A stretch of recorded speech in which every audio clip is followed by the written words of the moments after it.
What if the past wasn't just a memory, but a prison, a shadow that follows you, whispering that you'll never escape? What if the worst day of your life defined every moment after it? Some wounds don't fade, some scars don't heal, and sometimes the past isn't something you leave behind, it's something you carry, whether you want to or not. If you've ever felt like a prisoner of your own past, if you've ever tried to move forward only to be pulled back by the weight of what you carry, then Bitter Virgin by Kusunoki will shatter you, and piece you back together. Daisuke Suwa is your average high school boy, flirty, carefree, and a little too full of himself. But one day, everything changed. He hides inside a church confessional as a prank, only to overhear the most gut-wrenching confession imaginable. A classmate, Aikawa Hinako, unknowingly reveals her darkest secret. When she was in junior high, she was sexually raped by her stepfather. When she became pregnant, her own mother, the person meant to protect her, forced her to get an abortion. Since her mother dismissed her words as mere white lies, her father's violence never stopped. She got pregnant again, but this time around the strain on her body was so unbearable that having an abortion was out of the picture. She was forced to deliver the baby at the age of 14. And when it was over, when the life inside her was put up for abortion, she was expected to return to normalcy, as if nothing had happened. As if she could just forget. At that moment, Daisuke's world shattered. He can never see her the same way again. The loud, normal high school life around him fades into the background, because now he knows, now he sees. There are things you can never unhear, burdens you can never put down once you've picked them up. What would you do if you discovered someone's deepest pain? Would you pretend you never heard it?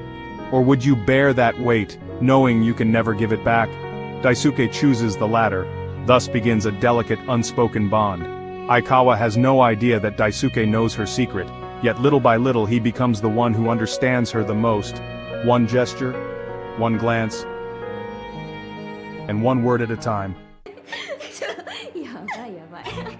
Trauma doesn't just live in the past, it lives in the body, the mind, and the silence between sentences. It lingers in the way Aikawa flinches whenever a man gets too close, in the way she keeps her head down, avoiding eye contact as if meeting a man's gaze might curse her again. She isn't just recovering, she's surviving. Why is it so hard to move on? Because the past doesn't disappear, it replays.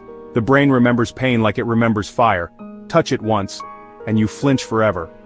Aikawa has learned not to trust, not to hope, and not to believe that happiness is something meant for her.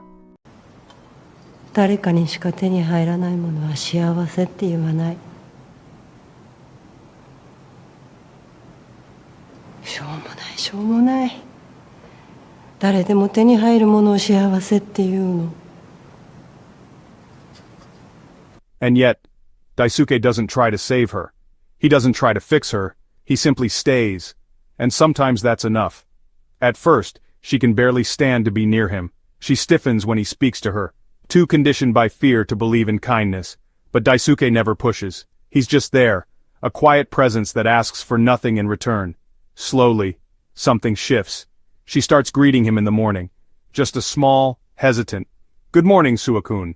But to Aikawa, it's monumental. A tiny crack in the walls she's built around herself. She lets him walk beside her after school, their footsteps falling into an unspoken rhythm.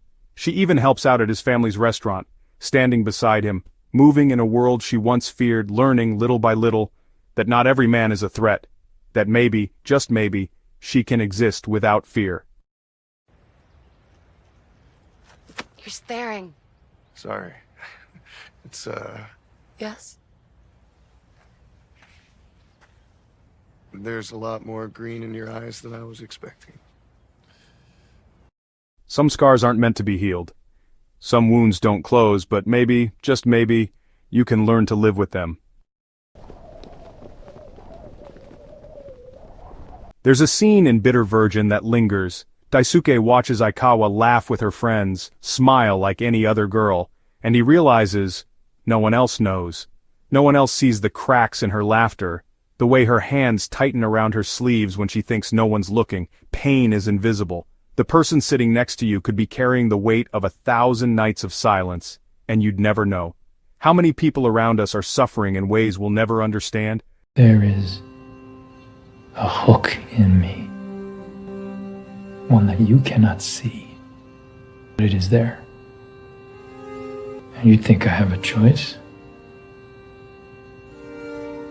Their fucking choice. How often do we mistake someone's survival for strength? Daisuke never meant to fall in love, but love isn't something you control, it just happens. And loving someone who's been broken is different. It's not about grand gestures or dramatic confessions. It's about patience, about understanding that sometimes love is just being there. But here's the question. Can you love someone without feeling like you owe them something? Daisuke's feelings are tangled with guilt, because knowing someone's pain makes you feel responsible for it. He wants to protect her, to take away her suffering. And Aikawa? She feels unworthy of love. She wonders if Daisuke is kind to her out of pity, if she's just a burden he feels obligated to carry. She wants to believe in love, but what if it's just another thing she'll lose? But here's a truth no one likes to hear. You cannot save someone.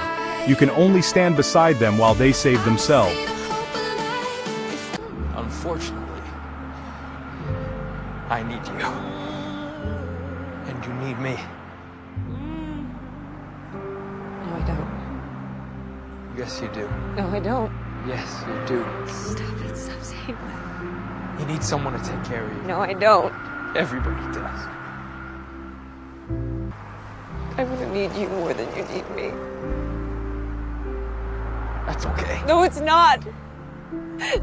It isn't fair. I can't ask you to do that. You didn't.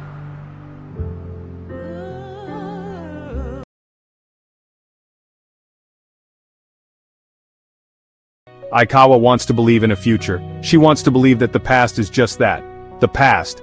But trauma doesn't work that way. It doesn't vanish when you ignore it. It lingers. It haunts. And that's the tragedy of suffering. It makes you afraid to hope.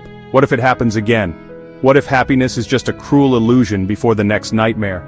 Is it better to stay numb than to risk being hurt again? Aikawa thought so. That's why she ran. She left behind the town where it all happened and moved somewhere far, somewhere quiet.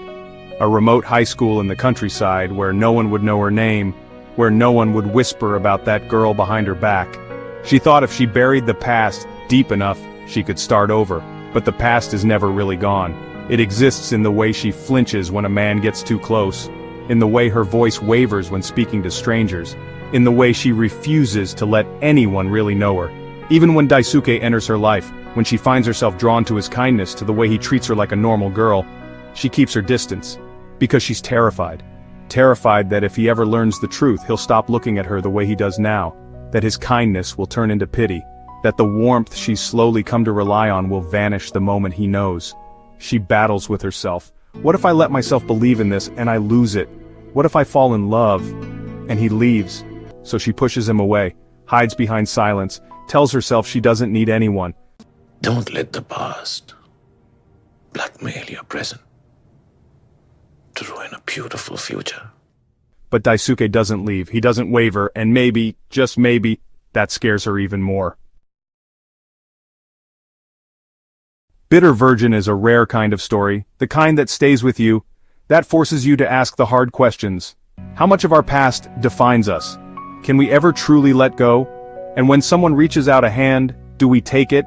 Or do we pull away, afraid of what it means to need someone? Because at the end of the day, letting go isn't about forgetting. It's about learning to carry the past without letting it crush you. So if you're someone who can't let go, who still hears echoes of yesterday in every quiet moment, read this manga. Not because it will heal you, but because it will remind you that you're not alone. And sometimes, that's enough. Welcome to Seb's.